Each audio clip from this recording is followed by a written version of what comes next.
Boker Tov à tous et Boker Tov à vous. Bienvenue dans le studio de Kalita. Je vous présente Philippe et Bonjour. Laura. Bonjour. Louise Ada, comment vous allez? Très bien. Bien. Bien. Vous avez fait la route jusqu'à Tel Aviv? Pas trop d'embouteillage? Non, ça va. Enfin, de Tel Aviv jusqu'à Jérusalem, c'est plutôt dans l'autre sens.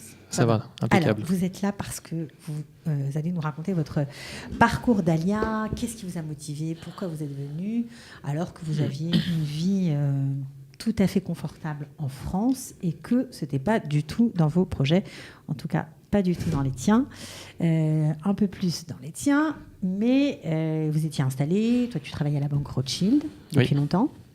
Depuis quelques années, oui. Tu faisais quoi? En fait, je vendais des fonds à des clients institutionnels. Voilà. D'accord. Et toi, tu travaillais dans le luxe chez Christian Dior. Oui, je faisais de la formation d'équipe de vente. Ça consiste en quoi? En fait, former les équipes pour accueillir le client dans le secteur du luxe, les accueillir au mieux. Évidemment, un secteur d'activité qui n'existe pas ou presque pas en Israël. Non, pas du tout. Ok. Bon, alors, qu'est-ce qui vous a pris, quoi? Puisque c'était pas dans vos projets, vous aviez des enfants, tout allait bien, vous étiez bien installés. Oui, on était très bien installés en France. On habitait à Boulogne, avec une belle communauté juive en plus. Moi, j'avais envie depuis de nombreuses années de venir en Israël. Tu avais été militant plus jeune, tu as fréquenté des groupes? Ouais, moi j'ai fréquenté donc la synagogue de Montevideo dans le 16e et la colonie de vacances du Cercle du Fresnoy. D'ailleurs, j'embrasse Daniel et Hannah Gessman qui ont dirigé cette colonie pendant près de 30 ans. On les salue. Voilà, et donc moi j'ai passé plus de 15 ans là-bas où j'étais colon, animateur, directeur. Et c'est vrai que le projet pédagogique tournait autour d'Israël et de l'amour d'Israël. Donc ça m'a donné... C'est rentré dans le cœur.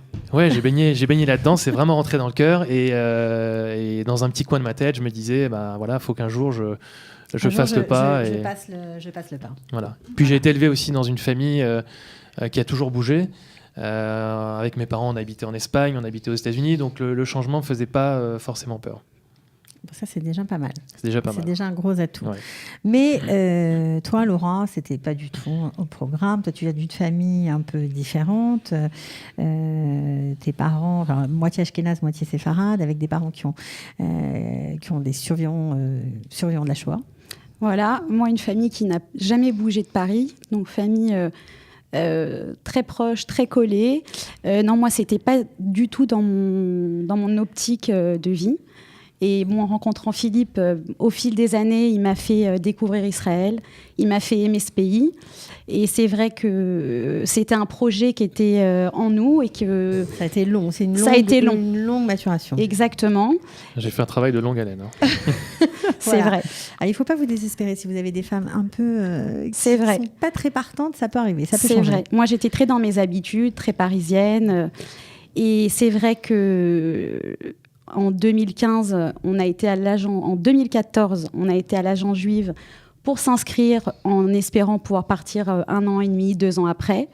Et il a fait quand même un bon travail. Très bon travail. Okay. Et le jour... Et vous n'étiez pas décidée? Ça me paraissait pas possible, mais j'en avais envie. Mais ça me paraissait pas possible pour moi. À quel niveau? De changer de vie, de quitter ma famille. Voilà, je pensais plus à mes enfants en fait, mais moi j'avais pas encore le déclic de ce changement de vie. Et le jour des attentats de Charlie Hebdo, vous étiez où? J'étais dans ma voiture, j'allais à Maïmo pour chercher mes enfants. J'allume la radio, il était 1h, et je l'ai appelé, je lui ai dit écoute, tout ce dont tu m'as parlé pour l'avenir de nos enfants, l'éducation de nos enfants, qui selon lui n'était plus vraiment possible en France, et que je comprenais et que je ressentais, ce jour-là, j'ai eu un déclic, j'ai compris.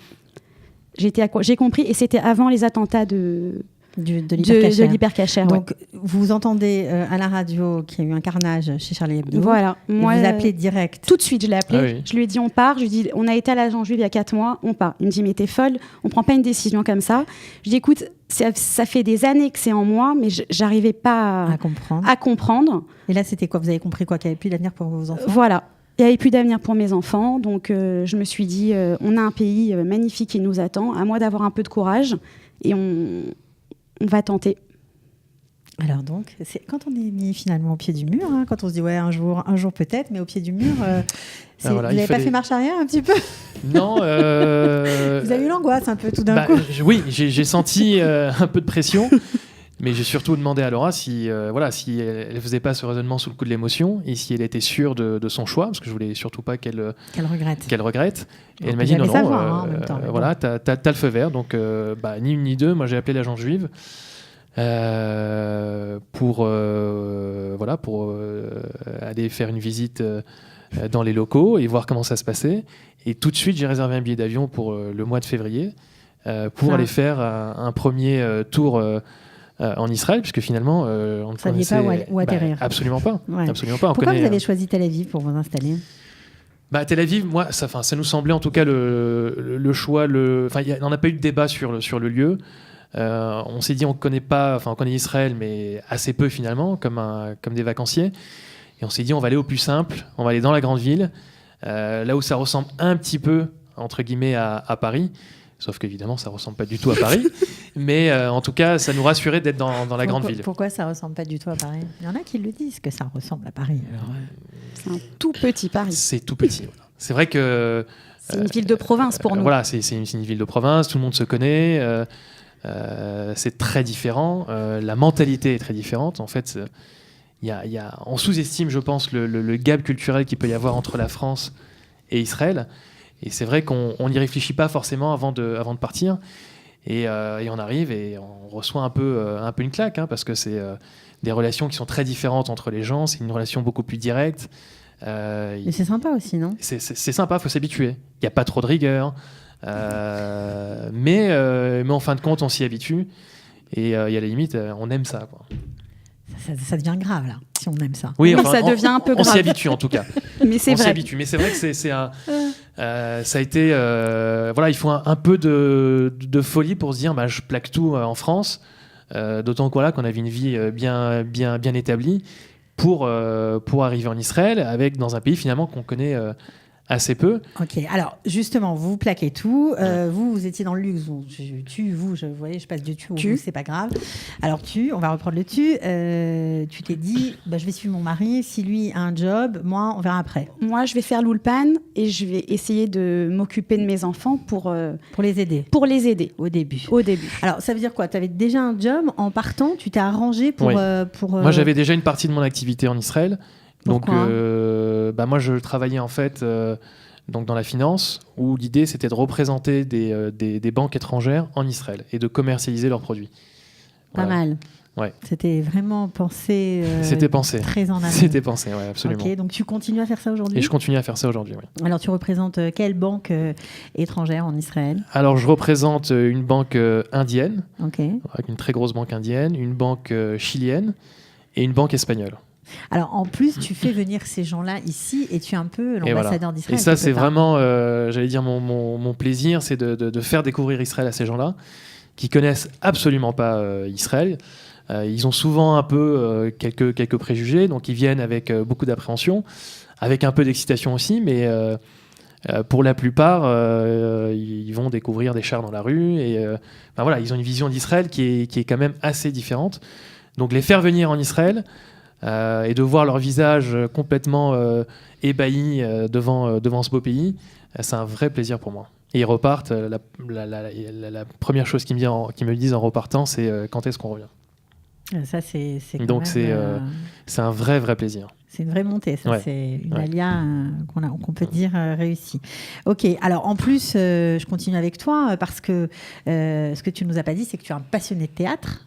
Oui, c'est vrai. Et tu t'es dit, je vais monter en Israël, là, il ne faut pas non plus exagérer, le théâtre, je vais le mettre de côté. Oui, pour moi, c'était, je prenais des cours à Paris, et effectivement, je me suis dit, en arrivant en Israël, il y aura évidemment pas de cours pour francophones, et puis, tant pis, je ferai peut-être autre chose, mais je vais mettre cette passion de côté.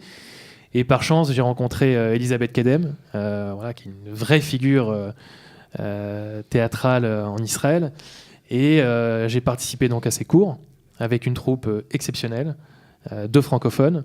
Et on a fait des choses extraordinaires, puisqu'on a fait une pièce de théâtre, on a joué du Eugène Labiche en Israël, et on a fait même une tournée dans tout le pays, à Tel Aviv, à Netanya, à Ashdod, et c'était un vrai bonheur. Et donc, du coup, même ça, tu as pu. Exactement, on peut tout faire en Israël, en fait. Ouais, voilà, c'est ça. Il suffit d'avoir l'esprit ouvert. Exactement, il faut être très ouvert. Alors, toi, le luxe, c'est fini, j'imagine. Donc, tu as travaillé longtemps dans ce secteur d'activité. J'ai travaillé longtemps. Tu aimais ça, j'imagine aussi. J'adorais ça. Ouais. Et je suis arrivée, donc j'ai fait 2 Ulpan. Ouais. Donc la première année, 2 Ulpan de 6 mois. Et je me suis demandé dans quoi j'allais me reconvertir. Et j'avais envie d'aider les francophones, les Israéliens. J'avais envie de travailler dans un service à la personne. Donc je me suis reconvertie dans la luxoponcture. C'est de l'acupuncture par infrarouge. D'accord. J'aide les gens à se relaxer, à perdre du poids, à arrêter de fumer, à pallier aux troubles liés à la ménopause. Tu as changé complètement d'environnement, Totalement. de travail. Totalement. Tu aurais imaginé faire ça un jour ? Pas du tout. Pas du tout. Mais c'est vrai que voilà, c'est un bonheur. Je suis avec des clients qui ont besoin qu'on s'occupe d'eux. Et moi, c'est ce qui me plaît. Alors, l'alias, c'est un prolongement de sa vie d'avant ou c'est un bouleversement complet, un changement total ? C'est un bouleversement, c'est une renaissance. On développe des capacités, jamais on n'aurait cru y arriver. Déjà, apprendre une nouvelle langue, qui n'est pas facile à nos âges. On t'en est où aujourd'hui au niveau de l'hébreu ? On en est où on parle, on se débrouille dans le quotidien. Okay. Mais on est loin. Tu écris, J'écris, je lis, chose que je ne savais pas faire en France. C'est déjà pas mal. Je me débrouille pour aider mes enfants à l'école. Voilà, on avance. Ok, donc c'était vraiment alors que tu pensais que ça allait être en fait la continuité de votre vie d'avant, quoi. Ah, moi, je pensais qu'on allait déplacer notre vie dans le sens où mon mari partait avec le même travail. Je pensais que moi, j'allais retrouver un travail, mais dans le même secteur. Je pensais que ça allait continuer. Je n'avais pas compris qu'on refaisait une vie à 40 ans. Je ne l'avais pas compris, en fait. Mais c'est chouette de refaire sa vie à 40 ans, mais non ? c'est extraordinaire dans le sens où c'est une aventure familiale, quoi. C'est-à-dire qu'on se redécouvre. On découvre ses enfants. On découvre ses enfants, on découvre son conjoint. Et puis, pour la première fois, en fait, on a un projet commun et on le vit ensemble. Et en ça, déjà, c'est une expérience exceptionnelle. Ok. Qu'est-ce que vous auriez envie d'apporter ? Alors toi, tu nous as dit aider les gens, les Israéliens, etc. Est-ce que vous avez envie d'apporter quelque chose de spécial au pays ? Parce qu'on dit souvent que l'Alia de France est une Alia proactive, que les gens font plein de choses. Alors, est-ce que vous avez, vous, une idée en tête ? Moi, c'est peut-être par rapport à ce qu'on disait sur mon activité professionnelle. J'aimerais faire découvrir Israël à des Français qui sont pas de religion juive, mais en tout cas, j'aimerais faire découvrir ce pays. Des investisseurs ? Pas forcément. Okay. Ça peut être des investisseurs, mais ça peut être des gens qui partent en vacances en Turquie, au Maroc, en Espagne et autres. Donc développer le tourisme. Mais de leur faire découvrir ce pays parce que finalement, ce sont les meilleurs ambassadeurs quand ils rentrent. Moi, je l'ai vu avec tous les gens que j'ai amenés. Ils vont en parler à leurs conjoints, ils vont parler à leurs enfants, ils vont parler au bureau, à leurs amis. Et tout de suite, ça donne une image d'Israël qui est très différente de ce qu'ils voient à la télévision. Moi, j'ai un client qui, en partant, m'a dit « Philippe, je comprends pas, il faut que tu m'expliques quelque chose. Pourquoi ce que je vois à la télé est très différent de ce que j'ai vu ici ?» Donc j'aimerais vraiment... Qu'est-ce que tu donnes comme explication ? C'est compliqué de répondre à cette question. C'est compliqué. Alors, on parle des médias, de comment on est perçu en dehors d'Israël. Mais ils le comprennent malgré tout. Et ce qui est extraordinaire, c'est que ils vont porter la bonne parole à travers leur cercle amical, professionnel et autres. Et ça, c'est intéressant. Alors, juste une petite question pour terminer. Quand vous êtes arrivé donc 2015, c'était pas non plus très simple ici parce qu'il y avait aussi des tensions, l'intifada des couteaux que vous avez dû aussi vivre. Comment on réagit, toi qui es issu d'une famille très traumatisée par la Shoah ? On réagit bizarrement, c'est-à-dire que ça fait peur parce que on arrive de France, on arrive dans l'insécurité. Nous, je me souviens, on était à l'Ulpan. D'ailleurs, Philippe, il n'était pas là, il était au travail parce qu'on a fait l'Ulpan ensemble. Et donc, le directeur de l'Ulpan qui monte et qui nous dit qu'il ne faut pas sortir, qu'il y a des coups de couteau, il nous explique la réalité israélienne, donc chose qu'on a toujours entendue mais jamais vécue. Donc oui, bien sûr, on avait peur. Moi, j'ai ressenti un sentiment de peur, mais malgré tout, c'est inexplicable, mais j'étais quand même rassurée. Tu te sentais plus en sécurité ici qu'à Paris ? Ah, clairement. Ici, ça fait 3 ans que j'habite ici, que le soir, je sors avec des copines, que je rentre chez moi, je prends le parc. J'ai jamais eu peur une fois ici. Jamais. Ouais, c'est vrai, quand on parle de solidarité, moi, je me rappelle le premier jour, on est arrivé à Tel Aviv, donc on a passé une longue nuit à l'aéroport, puisqu'il faut remplir des papiers, la Théoudat Zéhout, on nous donne la Théoudat Olé. Et donc, on est arrivé chez nous à 5h, 6h du matin, donc dans un état évidemment de fatigue.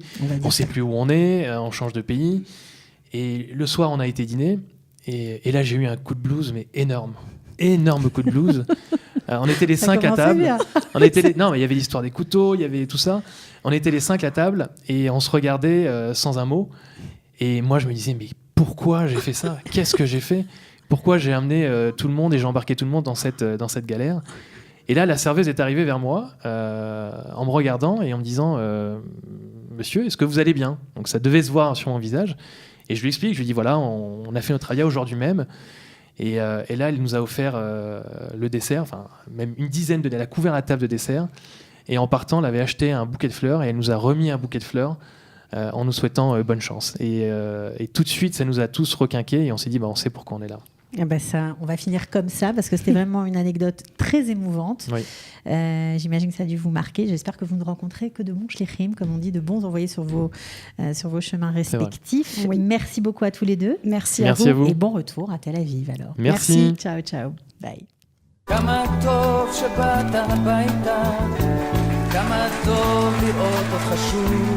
Ils ont relevé le défi de l'Alia. Studio Kalita vous raconte leur histoire. Alia Story, c'est vous, c'est nous.